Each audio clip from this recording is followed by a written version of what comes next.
आज का वीलॉग है वर्कआउट के हवाले से। जी हाँ, वर्कआउट वो भी प्रेगनेंसी में।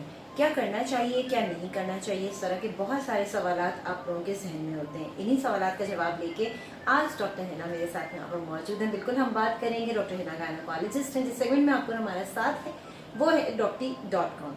लेकिन इससे पहले अगर आप मेरे चैनल पर नए तो मेरे चैनल को सब्सक्राइब जरूर कीजिए। सेगमेंट अच्छा लगता है लाइक कीजिए।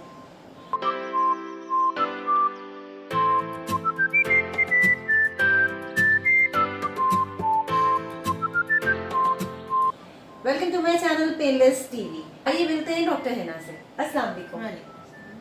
डॉक्टर हिना, एक्सरसाइज प्रेगनेंसी में करनी चाहिए नहीं करनी चाहिए? पहले तो यही कंफ्यूजन दूर कीजिए कि एक्सरसाइज की क्या इंपॉर्टेंस है। Well most commonly asked questions जो होते हैं ड्यूरिंग प्रेगनेंसी, जो प्रेग्नेंट खवातीन अक्सर पूछती हैं कि कैन आई एक्सरसाइज, क्या मैं अपनी एरोबिक क्लासेस में जा सकती हूँ। कुछ खवातीन हैं जो डांस क्लासेस में जा रही होती हैं, वो पूछती हैं क्या मैं अपनी डांस क्लासेस कंटिन्यू कर सकती हूँ। Can I swim, can I carry heavy weight, can I carry my baby. ये सबसे ज़्यादा मोस्ट कॉमनली आस्क्ड क्वेश्चंस होते हैं। और हमारे यहाँ ये बहुत कॉमन बिलीफ है कि अगर आप एक्सरसाइज करेंगे ड्यूरिंग प्रेगनेंसी तो उससे लेबर पेन्स स्टार्ट होने के चांसेस होते हैं और प्री टर्म बेबी डिलीवर होने के चांसेस बढ़ जाते हैं, which is very wrong, which is just a myth and nothing else. और इसमें कोई रियलिटी नहीं है।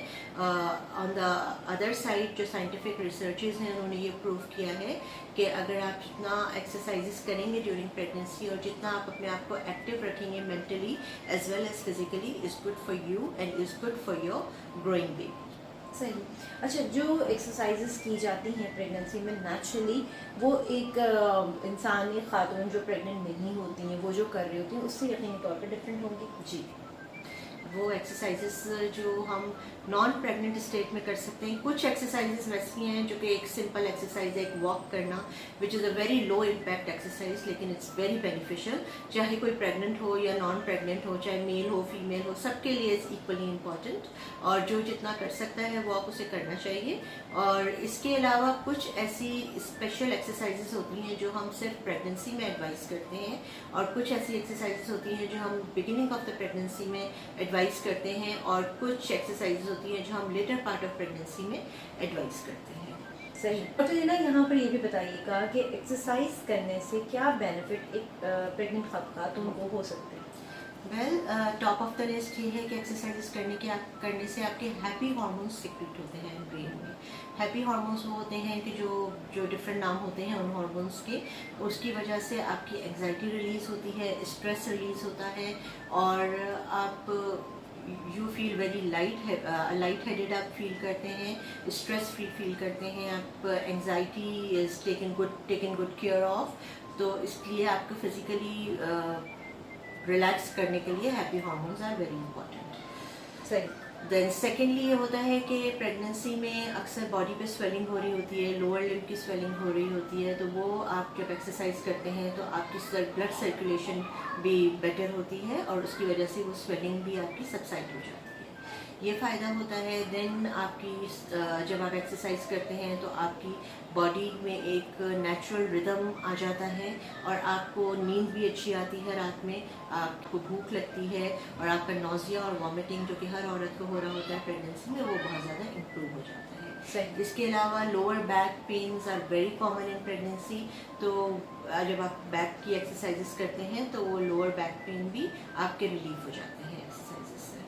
अच्छा डॉक्टर हिना, यहाँ पे ये भी बताइएगा, क्योंकि एक्सरसाइज से कहते हैं आपके मसल्स में भी एक फ्लेक्सिबिलिटी आती है और डिलीवरी के टाइम पे वो बड़ा सपोर्टिव हो जाता है। वो बिल्कुल एग्जैक्टली आपकी बॉडी की स्ट्रेचेबिलिटी बहुत अच्छी हो जाती है, आपके जॉइंट्स में फ्लेक्सिबिलिटी बहुत अच्छी हो जाती है, और लेटर पार्ट ऑफ प्रेगनेंसी जब आप लेबर के और टर्म के करीब जा रहे होते हैं तो वो आपके लिए बहुत ज़्यादा बेनिफिशियल होती है। और आपको जब कॉन्ट्रैक्शंस स्टार्ट होती हैं और labour is all game of muscles, तो आपके मसल्स जितने ज़्यादा स्ट्रॉन्ग होंगे, जितने ज़्यादा फ्लेक्सिबल होंगे, उतना ज़्यादा आपके लिए उस टाइम पीरियड को इंड्योर करना, जो कि एक बहुत डिफ़िकल्ट टाइम होता है, जो कि बहुत उसमें आपको पेशेंस चाहिए होती है और आपको मेंटल रिलैक्सेशन की बहुत ज़्यादा ज़रूरत होती है, तो वो बहुत ज़्यादा आपको फ़ायदा देती है एक्सरसाइज। ज़्यादातर ख़वातीन जो हैं वो प्रेगनेंसी में कॉन्स्टिपेशन की बहुत कंप्लेंट कर रही होती हैं, क्योंकि प्रोजेस्टेरॉन हमारी बॉडी में इंक्रीज़ होता है, उसकी वजह से अक्सर हमारी गट की मोटिलिटी यानी कि जो इंटेस्टाइन्स होती हैं उनकी मूवमेंट जो है वो रिड्यूस हो जाती है under the influence of progesterone. तो इसकी वजह से आप जब एक्सरसाइज करते हैं तो आपकी गट मोटिलिटी भी इंक्रीज़ होती है, आपका मेटाबॉलिज्म भी इंक्रीज़ होता है और कॉन्स्टिपेशन भी आपकी रिलीफ हो जाती है।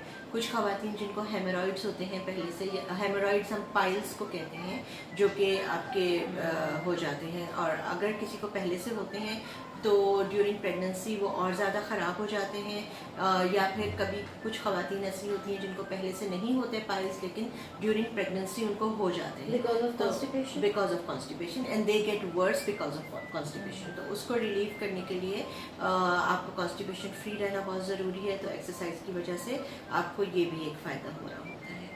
सही। एक्सरसाइज करते रहते हैं थ्रू आउट प्रेगनेंसी तो एक्सेसिव वेट गेन नहीं होता, क्योंकि बेबी के वेट की वजह से कुछ तो वेट गेन हो ही रहा होता है, लेकिन कुछ ख़वातीन इतना ज़्यादा वेट गेन कर लेती हैं कि वो बाद में नॉर्मल होना और उसको अपनी जगह पे वापस लाना बहुत मुश्किल हो जाता है। तो it's better not to gain extra weight, और जितना वेट गेन होने की या करने की ज़रूरत है उतना ही गेन करना चाहिए। बहुत ज़्यादा ओवर वेट होना भी सही नहीं है आपके लिए। तो if you continue to do exercise, और जब आप प्रेगनेंसी के स्टार्ट से एक्सरसाइजेस करते हैं तो जब आप टर्म तक पहुंचते हैं तो आप यूज्ड टू हो चुके हैं होते हैं उस एक्सरसाइजेस के, तो वो आपको ड्यूरिंग लेबर बहुत हेल्प आउट करती हैं। सही।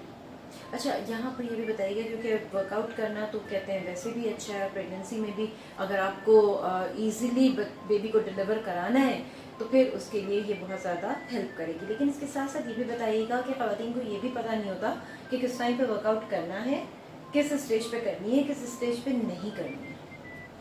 वर्कआउट करने से पहले कुछ बहुत ज़्यादा इंपॉर्टेंट कंडीशंस हैं जो कि आपको अपने डॉक्टर से कंसल्ट करना बहुत ज़्यादा ज़रूरी है। एक दफ़ा आप अपनी डॉक्टर से डिस्कस कर लें अपनी कंडीशन। वैसे तो हर नॉर्मल प्रेगनेंसी में जो कि हेल्दी प्रेग्नेंट खातून है वो वर्कआउट कर सकती हैं, लेकिन कुछ ऐसी कंडीशंस होती हैं जो कि मेडिकली रिलेटेड या ऑब्स्टेट्रिकली रिलेटेड कंडीशंस होती हैं जिसमें वर्कआउट करने से हम मना करते हैं। जिसमें सबसे पहले जो मोस्ट इम्पॉर्टेंट कंडीशन ये होती है कि अगर आपकी प्रेगनेंसी पेनफुल है, अगर आपको लोअर एब्डोमिनल पेन कंटिन्यूसली है प्रेग्नेंट होने के बाद, then we would not advise you to do exercises. हम आपको हल्का फुल्का वॉक करने का, वो भी बहुत कम टाइम के लिए थोड़ा बहुत एडवाइस करते हैं, और लेकिन ये नहीं है कि आप बिल्कुल बेड रेस्ट पे चले जाएं। Bed rest is not a good idea, और आजकल बिल्कुल भी बेड रेस्ट को बिल्कुल डिस्करेज कर रहे हैं हम लोग, और आपको फिजिकली एक्टिव रहने का एडवाइस देते हैं। तो उसके लिए आपको ये है कि आपको अपनी डॉक्टर से कंसल्ट करना ज़रूरी है कि if you are having a painful pregnancy तो उसमें आपको ख्याल रखना पड़ेगा। अगर आपको स्पॉटिंग या ब्लीडिंग हो रही है from the early days of pregnancy तो उसमें आपको you have to be careful, उसमें आपको वर्कआउट नहीं करना है, एक्सरसाइजेज नहीं करनी है। अगर किसी किस्म का भी इन्फेक्शन है बॉडी में तो फिर आपको एक्सरसाइजेस करने से हम मना करते हैं। अगर सर्वाइकल इनकॉम्पिटेंस, जो कि हम पहले बहुत डिटेल में डिस्कस कर चुके हैं, जिसमें रिकरेंट प्रेगनेंसी लॉस होने के चांसेस होते हैं और होते हैं, यानी कि एक के बाद दूसरा अबॉर्शन हो रहा होता है, वो एक कंडीशन होती है। अगर आपका सर्विक्स लूज है तो उस कंडीशन में भी आपको एक्सरसाइज करने से मना करते हैं। देन जब सर्वाइकल इनकॉम्पिटेंस होती है तो उसके लिए हम स्टिच करते हैं सर्विक्स को, वो भी हम पहले डिस्कस कर चुके हैं। अगर आपको वहाँ पे स्टिच प्लेस किया हुआ है तो उस कंडीशन में भी आपको एक्सरसाइज करने से मना करेंगे। फिर प्लेसेंटा, जैसे कि एक टिश्यू होता है between mother and the foetus and the growing baby, जिसके through oxygen and blood baby तक पहुंच रहा होता है, carrying oxygen and nutrition in it. और अगर वो प्लेसेंटा, वैसे तो वो ऊपर की तरफ होता है यूट्रस के, कभी कभार वो नीचे की तरफ भी आ जाता है। अगर वो प्लेसेंटा लो लाइंग है यानी कि नीचे की तरफ आया हुआ है तो फिर उस कंडीशन में भी हम एक्सरसाइज करने से मना करते हैं। तो ये कुछ कंडीशंस ऐसी होती हैं जिसमें you have to be careful. कुछ कंडीशंस में वाटर बैग बहुत जल्दी रप्चर हो जाता है। अगर वाटर बैग रप्चर हो गया है और इन्फेक्शन के चांसेस उसमें बढ़ जाते हैं तो उस कंडीशन में हम बिल्कुल मना करते हैं एक्सरसाइज करने के लिए।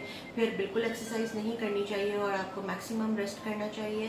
देन कुछ कंडीशन में मल्टीपल प्रेगनेंसीज होती हैं, यानी कि ट्विन प्रेगनेंसीज होती हैं या ट्रिपलेट्स होते हैं या कभी उससे भी ज़्यादा होते हैं, तो उस कंडीशन में we do not advise any exercise.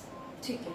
अच्छा डॉक्टर हिना, यहाँ पे ये भी बताइएगा कि ख़वातीन का अक्सर एक सवाल होता है कि भाई कितनी देर एक्सरसाइज करें, कितनी करें, कितनी रेपिटेशंस होनी चाहिए, इसके बारे में सर बताइएगा। Any amount of exercise is good for the patient, और जितनी वो कर सकती हैं, जहाँ पे उनको ऐसा लगता है कि वो कंफर्टेबली कर सकती हैं और वो बहुत ज़्यादा ब्रेथलेस नहीं होती या बहुत ज़्यादा एग्जॉस्ट नहीं हो रही हैं, तो उतनी एक्सरसाइज वो कर सकती हैं। वो बेशक 5 सेट्स से भी स्टार्ट करें, कोई भी वो एक्सरसाइज करें, अगर वो 5 सेट्स से भी स्टार्ट करती हैं तो is good enough for her, instead of just sitting and doing nothing. 5 sets भी बहुत बेहतर हैं, और उसके बाद आहिस्ता आहिस्ता उनको बढ़ाते जाएं और 10 सेट्स पर डे कर लें, 15 कर लें, 20 कर लें, till the end of pregnancy. वो जितना कर सकती हैं, जितना उनकी बॉडी उनको परमिशन देती है, वो उतनी एक्सरसाइज कर सकती हैं।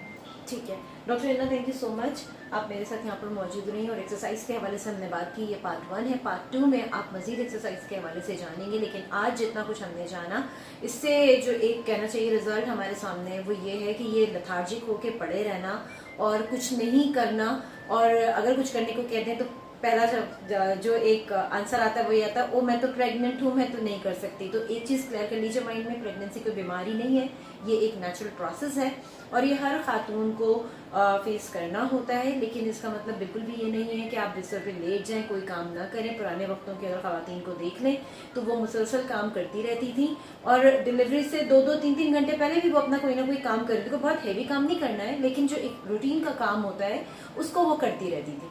और अगर आप गांव देहात में देख लें तो वो औरतें वो जो कहना चाहिए कि खेतों में काम करने वाली खवातीन होती हैं, वो खेतों में काम भी कर रही होती हैं, 3 घंटे पहले तक तो कर रही होती हैं, उसके बाद डिलीवरी करती हैं, अगले दिन बच्चे को पीछे हैंग करती हैं बेचारी, और फिर काम पे आ जाती हैं। अगर आप एक्टिव रहते हैं और इस तरह वॉक अराउंड कर रहे होते हैं, क्योंकि जब लेबर में पेशेंट हमारे पास आती है तो हम उसे बिस्तर पे नहीं लिटाते हैं, हम उसको वॉक करने का कहते हैं। अगर वो नॉर्मली अपने रूटीन के काम कर रही है और वॉक कर रही है तो it's very good for her. उससे बेबी जो है वो बहुत जल्दी नीचे आता है, हेड एंगेज जिसको होना हम कहते हैं, और बहुत इजी हो जाती है उसकी डिलीवरी।